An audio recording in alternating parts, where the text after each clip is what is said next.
अस्सलाम वालेकुम एवरीबॉडी। आज हम पढ़ेंगे binomial theorem and binomial series. Students को इतना मुश्किल लगता है बायनोमियल थ्योरम बायनोमियल सीरीज़, जबकि इसमें कुछ है ही नहीं। ये तो हमारी मुश्किलात को आसान करता है, ना कि हमारी मुश्किलात को बढ़ाता है। चलिए देखते हैं ये करता क्या और क्या इसका काम है। इसमें होता है कि ग्रेटर पावर जो होगी ना वो उसको सॉल्व करेगा। जो कैलकुलेटर भी सॉल्व नहीं कर पाएगा ना वो इसको सॉल्व भी कर देगा। ज़रूरी नहीं कि इसके हर क्वेश्चन कैलकुलेटर सॉल्व ना कर पाए, क्वेश्चन कैलकुलेटर भी सॉल्व कर लेता है। लेकिन जो बड़ी से बड़ी वैल्यू होती है ना, तो उसमें मैथ ने हमारे लिए आसानी कर दी है कि हम इसको सॉल्व कर सकें। अब हमारे पास दो टर्म्स है a + 2b, ठीक है। ऊपर पावर है 5। अब हम इसको स्क्वेयर की पल्प भी कर लेंगे, 3 भी कर लेंगे, लेकिन अब 4 5 हमारे लिए ना बहुत लंबी हो जाएगी इसकी पावर।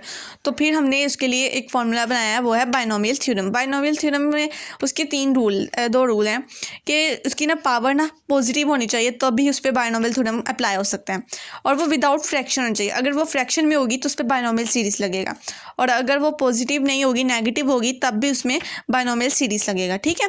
अब हमारे पास ना a + 2b और ये इसकी पावर 5 है, ठीक है। तो इसकी मतलब इसकी 6 टर्म्स बनेंगी। अगर यहाँ पे 4 होता तो यहाँ पे 5 टर्म्स बनती। कैसे बनती? क्योंकि हम 0 से स्टार्ट करेंगे। हमने इस तरह लिखना है, इसका फॉर्मूला जो है उस तरह है 5, जो भी इसकी यहाँ पे पावर होगी 5c 0 से स्टार्ट करना है, ठीक है। 5c 1 plus 5c 2 5c 3 5c 4 5c 5 5c 5 तक, एंड यहाँ तक हमने इसको ख़त्म कर देना जहाँ तक ये सेम हो जाए, ठीक है। अब यहाँ पे इसकी जो बीच में है वो क्या करना है? अब ये a 5 क्यों लिखा? 5 - 0, ठीक है। n इसका फॉर्मूला है n-1। फिर उसके बाद जो b टर्म है उसकी जो नीचे वाली ये टर्म है वो लिखनी है, नीचे वाली जो है। और ऊपर क्या करना है? फिर से आगे यहाँ पे करना है a, यहाँ 5 - 1 4 आ गया, 2b यहाँ पे 1 आ गया, क्यों? क्योंकि यहाँ पे नीचे 1 था। इसी तरह बाकी हमें 5 - 2 3 आ गया यहाँ पे, ठीक है। और यहाँ पे जो 2b है वो 2 आ गया, ठीक है। एक यहाँ पे a लिखा, यहाँ पे 2b लिखा। बाकी भी इसी तरह सॉल्व करने हैं। उसके बाद हमने इसको कैलकुलेटर पे सॉल्व करना है। कैलकुलेटर पे तब हम सॉल्व करेंगे, ठीक है। 5, अब यहाँ पे शिफ्ट को दबाएंगे और यहाँ पे डिवाइड, यहाँ पे NCR जहाँ पे लिखा है उसको दबाएंगे, 5c 0, तो हमारे पास आंसर आ गया 1। हर किसी का अलग अलग आंसर है, तो अपने अलग अलग करना है। a5 2b के पावर जहाँ पे 0 हो वो हमेशा 1 होता है, ठीक है। अब इसका करेंगे तो ये 5 आ गया, a4 2b प्लस 5c 2, इसी तरह ये बाकी सारे क्वेश्चन सॉल्व होंगे। और ये फिर ये आ जाएगा 1 a5, इसको मज़ीद सॉल्व करेंगे, और फिर प्लस 5 2 ज़ा 10 a4b, फिर यहाँ पे आ गया 10 4 ज़ा 40, ठीक है। 40 a² b², उसके बाद यहाँ पे प्लस 80 a² b³। ये इस तरह बाकी सॉल्व करने हैं। अच्छा, मैंने यहाँ पे छोटी सी मिस्टेक कर दी थी, यहाँ पे a³ आना है, ठीक है। तो फिर यहाँ पे भी इस हिसाब से a³ आ जाएगा। ये देखें, ये 5 को इसका 5c2 का आंसर आ गया 5, और यहाँ पे आ गया 2, 5 2 ज़ा 10, और फिर ये a³ मैंने a² लगा दिया था, तो यहाँ पे a³ आएगा। इसी तरह 40 ये जब करेंगे तो वहाँ पे a³ आएगा, ठीक है। अब इसके बाद इसका फॉर्मूला देखते हैं। अब जब क्वेश्चन किया तो हमें फॉर्मूला ना फ़ौरन याद हो जाएगा। NC1 a n-1, ठीक है। b उसकी यहाँ पे सबसे पहले हम लिखेंगे जो नीचे है 1 से, यहाँ पे 1 से स्टार्ट किया हुआ है। वैसे हमने आपको पता है ना कि 0 से स्टार्ट करना है, ठीक है। यहाँ पे NC2 और जहाँ तक वो जाता है NCN, जहाँ तक जाता है वहाँ पे a की पावर 0 हो जाएगी, क्योंकि n-n 0 हो जाएगा, और b की पावर यहाँ पे n आ जाएगी, ठीक है। अब अगर हमारे पास क्वेश्चन हो 2.02, इस तरह के क्वेश्चन है, तो हम इसको कैसे सॉल्व करेंगे? हमारे पास तो दो टर्म्स नहीं है, तो हम इसको 0.02 करेंगे, 0.02 नहीं। हम इसको इस तरह लिख सकते हैं 2 + 0.02। अगर हमारे पास है 0.97, हम इसको इस तरह लिख सकते हैं 1 - 0.03, ठीक है। हम इसको इस तरह लिख सकते हैं। उसके बाद बायनोमियल सीरीज़ को देखते हैं। बायनोमियल सीरीज़ का फॉर्मूला क्या है?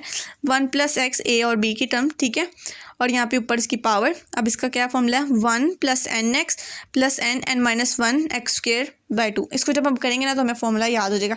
जितनी ज़्यादा क्वेश्चंस की प्रैक्टिस करेंगे ना उतनी जल्दी हमें फॉर्मूले रट जाएंगे, ठीक है। अब अगर हमारे पास एक क्वेश्चन है 4 - 3x और इसकी पावर है 1/2, और इसको कैसे करना है? अप टू 3 टर्म्स करना है, ठीक है।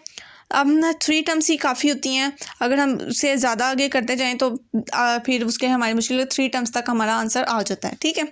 अच्छा, 4 1/2 को हमने पहले बाहर निकालना है, ठीक है। कॉमन लिया हमने, यहाँ पे 1 आ गया, यहाँ पे -3x/4, क्योंकि -3x था तो ये जो 4 है यहाँ पे आ गया 4, ऊपर 1/2 आ गया। अब 4 1/2 1, अब ये 1 + nx ये एन एक्स, मतलब इन दोनों को हमने मल्टीप्लाई करवा देना है 1/2 और -3x/4 को मल्टीप्लाई करवा दिया।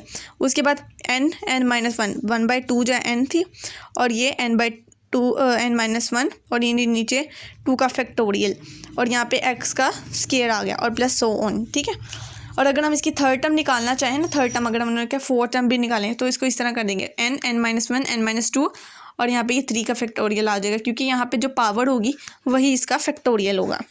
ठीक है, अब इसको मज़ीद सॉल्व करते हैं। 2 का स्क्वायर 1/2 आ गया, 1 - 3x/8 प्लस ये 1/2 और ये -1/2 हो गया। जब एलसीएम लेंगे तो 2 का factorial 9x² / 16 plus so on. इसी तरह यहाँ पे 2 आ गया, 2 अब यहाँ सबके साथ मल्टीप्लाई होगा। 2 - 6x/8 प्लस 8 -1/4/2 और यहाँ पे क्या आ गया 9x² / 16 और यही इसका आंसर है। बस इतना सा आंसर।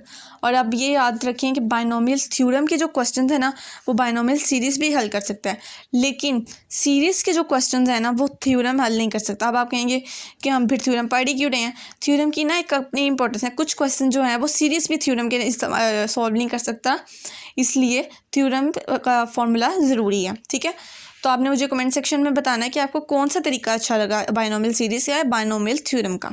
ठीक है, अगर हम एक क्वेश्चन इसका और करके देखते हैं, 3a - x/a/4 ये फ्रैक्शन में आ गया। ठीक है, थोड़ी सी मुश्किल आ गया लेकिन ये बहुत आसान है क्योंकि मैथ है ही आसान। ठीक है, अब ये 4 कम्बिनेशन 0 आ गया, 3a 4 - 0 4 xa 0 आ गया। ठीक है, उसके बाद प्लस 4c1 3a³ 4 - 1 3 -x/a 1। ठीक है, ये सेम उस वही प्रोसीजर है।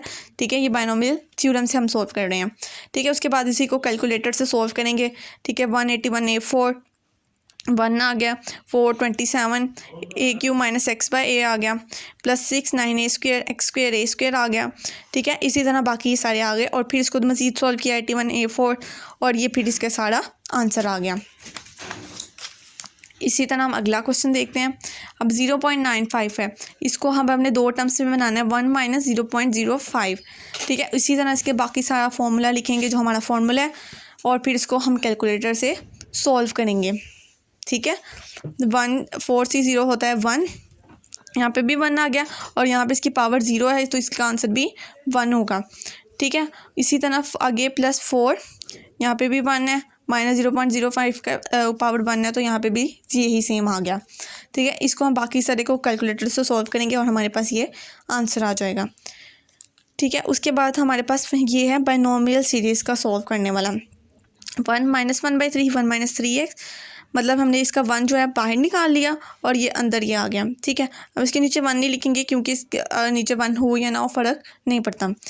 ठीक है, 1 माइनस, अब इसके यहाँ पे क्या लिखेंगे n, मतलब ये -1/3 और ये जो है आपस में मल्टीप्लाई होंगे और फिर ये n-1 / 2 और -3x²। ठीक है, और ये छोटा सा क्वेश्चन है, 1/3 1 + x प्लस 8x²। ये कैसे आया कि देखें, ये 1 आ गया, अब ये जो 3 है 3 से कैंसिल हो गया, माइनस प्लस x हो गया प्लस 8x²। इसको जब हम एलसीएम लेंगे कट करेंगे तो हमारे पास 8x² आ जाएगा। इसी तरह ये क्वेश्चन है 1 + 0.03 करेंगे क्योंकि ये एक ही अब आ गई हमारे पास तो हम इसको इस तरह हल करेंगे। ठीक है, फिर 1 बाहर रखा, 1 + 1/3 0.03 के साथ मल्टीप्लाई किया प्लस n-1/2 आगे x² लगा दिया, 1 + 0.01 जिसको करेंगे सॉल्व तो 0.01 आएगा। इसका एलसीएम लेंगे तो हमारे पास ये आ जाएगा प्लस सो ऑन लगाना हमने नहीं भूलना। यहाँ पे भी प्लस सो ऑन मैंने नहीं लगाया और यहाँ पे भी हमने नहीं लगाया। ठीक है, तो हमने इसको सॉल्व कर दिया। तो इसका आंसर जो है ये नहीं लिखा मैंने, चलो मैं लिख सकती हूँ यहाँ पे इसका आंसर भी, तो ये इसका आंसर आया। उसके बाद हमारे पास लास्ट क्वेश्चन है 31 और यहाँ पे √5 है। अब इसका मुश्किल लगेगा कि हम इसको कैसे सॉल्व करेंगे, तो इसको आराम से सॉल्व कर सकते हैं। 31 इसको 1/5 भी तो लिख सकते हैं। अब इसको दोबारा 30 + 1 लिखते हैं, अब 32 - 1 भी सॉल्व कर सकते हैं। तो मुझे प्लस वाला ज़्यादा आसान लगा तो मैंने इसलिए ये कर दिया। 30 बाहर आ गया, 1 अंदर। ठीक है, उसके बाद 1/30 क्योंकि हमने यहाँ से कॉमन निकाला था और यहाँ पर भी 1/5 आ गया। उसके बाद 1 + 1/30, अब उसके जो इसके साथ मल्टीप्लाई करवाना था nx। ठीक है, फिर n-1/2 1/30 और इसका ऊपर स्केयर लेंगे। ठीक है, फिर इस 1/1 पे 50 प्लस माइनस 2/25 और इसका स्केल लेगा तो 1/900 आ गया। ठीक है, 30 1/5 1 प्लस इसको जब कैलकुलेटर से करेंगे तो हमारे पास ये आंसर आ जाएगा। ठीक है, फिर इसको मल्टीप्लाई करेंगे तो हमारे पास ये आंसर आ जाएगा।